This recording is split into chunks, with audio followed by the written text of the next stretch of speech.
Halo adik-adik, selamat pagi. Di video kali ini kita akan belajar tentang pelestarian lingkungan dalam serangkaian upacara Ngenteg Linggih.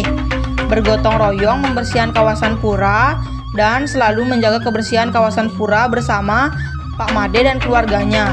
Yuk kenalan dulu dengan mereka. Halo, saya Ayah. Halo, saya Ibu. Halo, saya Putu.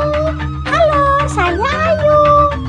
Nah, mereka berempat akan menceritakan tentang pelestarian lingkungan berbasis kearifan lokal Trihitekarana, yaitu Parayangan, Pawongan, dan Palemahan dalam upacara Ngenteg Linggih dengan sangat menyenangkan. Adapun tujuan pembelajaran yang dapat dicapai dari komik digital ini yaitu yang pertama, dengan membaca komik digital, peserta didik mampu menguraikan masalah-masalah keseimbangan lingkungan dengan benar. Yang kedua, dengan membaca komik digital, peserta didik mampu menganalisis pentingnya upaya pelestarian lingkungan dengan tepat. Yang ketiga, dengan membaca komik digital, peserta didik mampu menyimpulkan pentingnya upaya pelestarian sumber daya alam dan lingkungannya dengan baik. Bagaimana? Sudah penasaran dengan cerita mereka? Yuk simak video ini sampai akhir.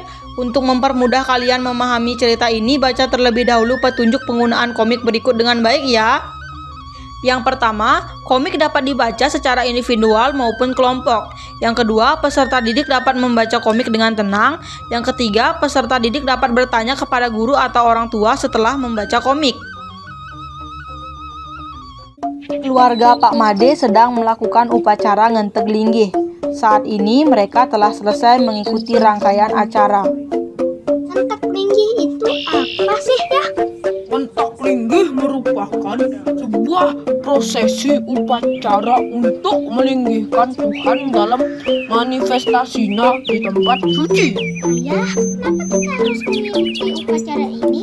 Karena upacara Ngenteg Linggih ini sangat penting dan merupakan kebudayaan kita yang harus dilestarikan dan dilakukan.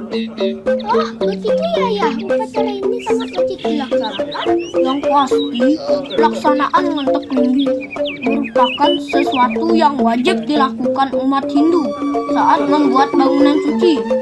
Wajib hukumannya bagi umat Hindu, terutama di Bali, untuk melaksanakan upacara Ngenteg Linggih ini, sebab kalau suatu bangunan suci tidak dilakukan upacara Ngenteg Linggih ini, bisa jadi bangunan tersebut akan dihuni oleh makhluk-makhluk lain. Ayah, makna dari Ngenteg Linggih ini apa ya? Melelahkan juga ya? Ya, maka dari itu tubuh kita harus sehat dan kuat untuk mengikuti upacara Ngenteg Linggih ini. Upacara Ngenteg Linggih adalah upacara yatnya atau karya yang ditunjukkan untuk mengukuhkan kembali kedudukan atau linggih Nyasa, tempat suci sebagai pemujaan ide Sang Yang Widi, Tuhan Yang Maha Esa, baik berupa Padmasana, Sanggah, Pemerajan, ataupun pura setelah selesai bangun. Oh, sekarang aku tahu ya. Wah, aku juga tahu sekarang ya. Nah, untuk selanjutnya, ikuti upacara dengan hikmat ya.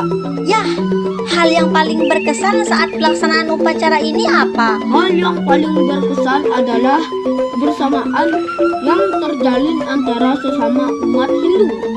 Kalian tahu hal seru apa yang akan terjadi? Ibu mau jawab deh ya. Selain beribadah, kita juga akan mendapatkan sebuah keberkahan yang dewa berikan. Yah, aku mau tanya lagi. Tujuan diadakannya upacara ini apa sih? Tujuan upacara Ngenteg Linggih adalah untuk menyembuhkan atau mensakralkan tanah yang widi dan manifestasinya, sehingga bangunan itu memenuhi syarat sebagai nyasa atau simbol objek konsentrasi pemujaan. Ada yang mau kalian tanyakan lagi? Kita mau tanya lagi ya.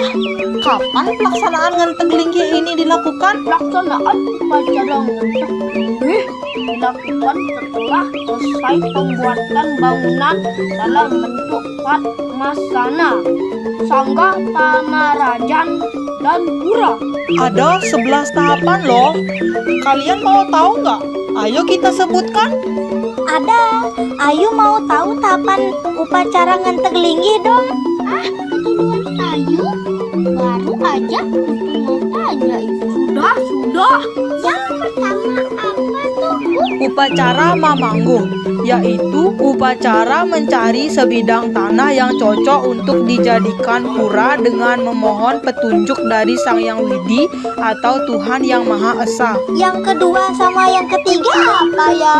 Kedua, upacara membira dilakukan untuk memohon izin kepada Sang Yang Widi Guna membangun tempat suci dalam bentuk Padmasana, Sanggah, Panarajan, dan Pura. Ketiga, upacara nyengker ini bermakna memberi batas luas tanah yang akan dijadikan bangunan tempat suci dengan cara membangun pagar keliling atau dengan menaburkan tepung beras putih. Yang keempat sama kelima apa, Bu? Keempat, upacara mencaru bermakna sebagai korban suci atau pengorbanan yang tulus ikhlas kehadapan Sang Yang Widi atau Tuhan Yang Maha Esa untuk keseimbangan dan keselarasan. Yang kelima, upacara melaspas dilakukan sebagai wujud rasa terima kasih kehadapan Sang Yang Widi atau Tuhan Yang Maha Esa yang telah memberikan alam beserta isinya untuk kebutuhan manusia berupa bahan-bahan keperluan untuk membangun tempat suci terdiri dari kayu dan batu yang akan digunakan berdasarkan keperluan yang ada dan sisanya akan dikembalikan lagi ke alam semesta. Yang keenam ya, apa sih? Keenam, upacara memangku bertujuan menyatukan bagian-bagian bangunan, mulai dari fondamen, tiang, dan atap, sehingga berbentuk suatu bangunan yang pada awalnya berupa tumpukan material saja. Masih ada 5 lagi loh. Kalian harus tahu semuanya supaya nggak bingung lagi ya. Wow, banyak juga ya. Jadi pusing kita. Yang ketujuh, upacara murib ini bermakna untuk menghidupkan kembali segala sesuatu yang berasal dari alam yang digunakan sebagai bahan material untuk membangun tempat suci, misalnya pohon jati, pasir, tanah liat, dan lain-lain. Yang kedelapan apa ya?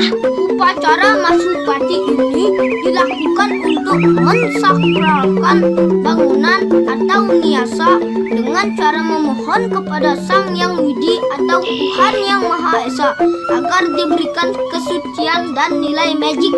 Oh, jadi begitu ya? Yang kesembilan apa, Bu? Ayu jadi penasaran banget.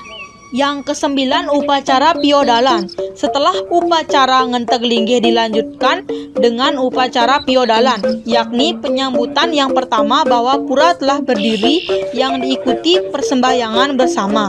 Kesepuluh, upacara nganyarin. Upacara ini berlangsung sehari setelah hari upacara ngenteg linggih dan piodalan, berturut-turut setiap hari sampai upacara masinep. Upacara Masinep secara simbolis upacara telah berakhir. Sang Yang Widi diiringi para dewa dan roh suci, para resi agung dan roh suci leluhur kembali ke swarga atau kahyangannya yang sejati. Jadi itu tahapan dari ngenteg linggih ya? Wah, sekarang kita tahu. Makasih banyak Ayah, Ibu. Ya, makasih banyak Ayah, Ibu. Sekarang kita paham. Sama-sama sayang. Sama-sama. Setelah ini kalian harus ikuti semua prosesi upacara ngenteg linggih ya.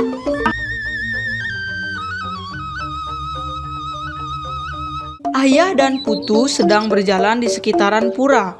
Mereka melihat banyak sekali sampah yang berserakan. Ayah, di sekitaran pura banyak sekali sampah. Ya benar, ayah tadi lihat sangat kotor sekali. Seharusnya kita jangan buang sampah sembarangan ya. Seharusnya begitu. Karena tidak ada kesadaran, manusia seakan lupa dengan tugasnya. Banyak sekali sampah berserakan ya. Wah, benar Putu. Sangat kotor sekali. Selain mengganggu pemandangan, mengganggu proses ibadah juga. Ayah, di sepanjang jalan ibu menemukan banyak sampah. Iya benar. Kotor sekali. Putu dan ayah baru saja membicarakan itu. Maka dari itu, mulai sekarang kita harus menjaga kebersihan dimanapun itu, baik di rumah ataupun di tempat lain. Siap ya. Benar kata ayah, selain nyaman, lingkungan pun menjadi bersih. Wah, iya, benar Bu. Ya, Ayu mau bertanya, kebersihan pura harus selalu terjaga ya? Ibu mau jawab deh ya. Selain tempat beribadah, pura juga tempat suci Ayu. Nah, benar kata ibu, kesucian pura harus selalu terjaga. Kalian mengerti ya? Ada yang kalian mau tanyakan lagi? Kita mau tanya lagi ya. Pura harus dibersihkan berapa kali sehari? Sebisa mungkin pura dibersihkan setiap hari agar terjaga kebersihannya. Benar kata ayah, pura harus dibersihkan setiap hari, pagi dan sore hari. Oh iya, pantesan Ayu sering melihat ibu bersih-bersih. Nanti Putu mau bantu bersihkan pura. Boleh kan? Boleh sayang, karena kebersihan itu yang paling utama. Kalau suatu tempat kotor, kita tak akan nyaman untuk menempatinya. Bukan begitu, Bu? Benar sekali ya. Sekarang ibu tanya deh sama kalian. Kalau rumah kotor, kalian nyaman atau tidak? Ya, jelas tidaklah, Bu. Bahkan melihat sampah berserakan saja sangat tidak nyaman. Ibaratkan kalian memasuki kelas yang kotor dan kalian belajar di dalamnya. Rasanya bagaimana? Yang pasti tidak nyaman, banyak debu bertebaran, kemudian terhirup, akhirnya kesehatan kalian terganggu. Benar sekali. Makanya setiap akan belajar, kelas disapu setiap pagi. Menurut kalian, seberapa penting menjaga kebersihan lingkungan? Kalau kata Putu, sangat penting banget. Kalau menurut kamu, sangat penting dong, karena berhubungan dengan kesehatan juga. Wah, anak-anak ayah pintar. Nah, itu kalian tahu. Kita mulai menjaga kebersihan ya. Setelah ini, kita bersihkan lingkungan kawasan pura ya. Siap? Ayo siap banget ya. Apalagi Putu, bahkan Putu lebih siap dari Ayu.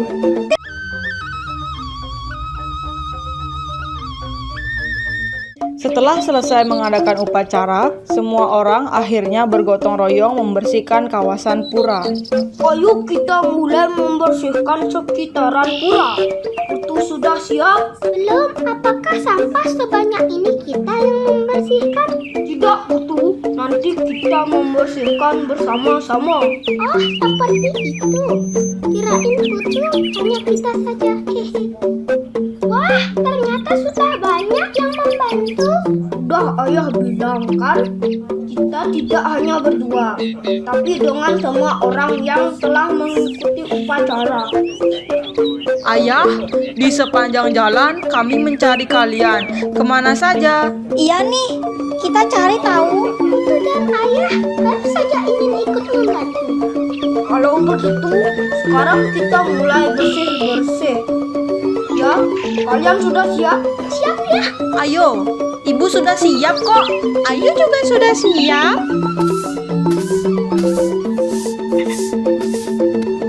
Ya, Ayu mau bertanya, haruskah kita membersihkan pura secara gotong royong? Harus dong Ayu. Selain cepat selesai, kebersamaan akan menjadi sebuah kekeluargaan. Nah, benar kata ibu. Selain itu, bisa menjalin kekeluargaan yang baik. Ada yang mau kalian tanyakan lagi? Kita mau tanya lagi, Bu. Selain membersihkan pura, tugas kita apa lagi?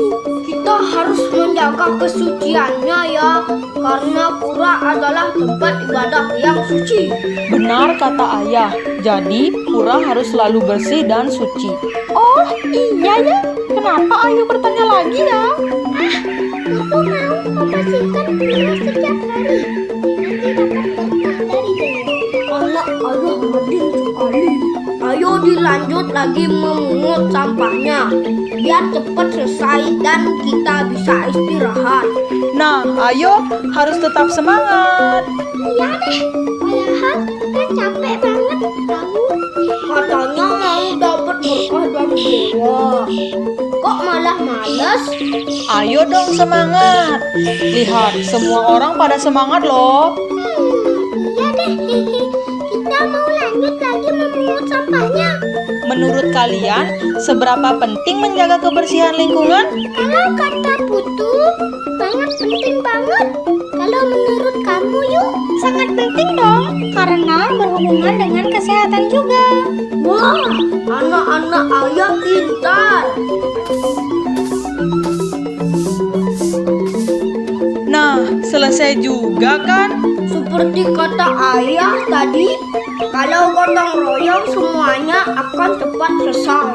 Iya yuk, cepat selesai. Wah, senangnya bisa istirahat deh.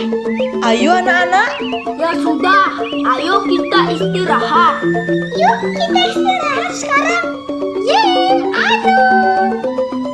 Kesimpulan, berdasarkan pembahasan tadi dapat disimpulkan bahwa Pak Made dan keluarganya belajar tentang pelestarian lingkungan berbasis kearifan lokal yang berkaitan dengan Trihita Karana pada serangkaian upacara Ngenteg Linggih. Ngenteg Linggih merupakan sebuah prosesi upacara untuk meninggikan Tuhan dalam manifestasinya di tempat suci tersebut. Dalam upacara Ngenteg Linggih melibatkan banyak orang untuk menyelesaikan upacara. Dengan itu, kita harus memiliki kesadaran masing-masing dalam menjaga kebersihan lingkungan agar kawasan pura tetap bersih, asri, dan nyaman.